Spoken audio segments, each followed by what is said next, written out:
Ranking things I'll do for my man. Organizing their space.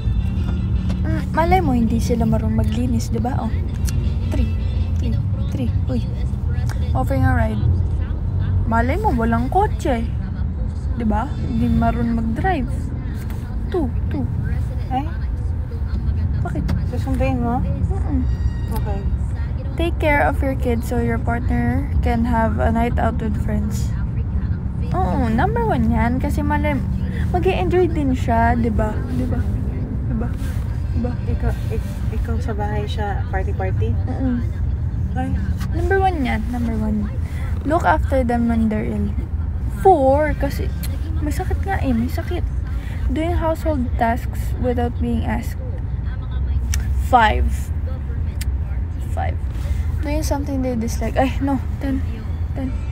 Pack their lunch. Malay mo, hindi marunong magluto, diba? 6 na yan. Do all the planning for the vacations. Baka busy siya. 7. hindi sumisikip na yung dibdib ko. Hindi. Tigilan mo. Hindi. Sumisikip na yung dibdib ko.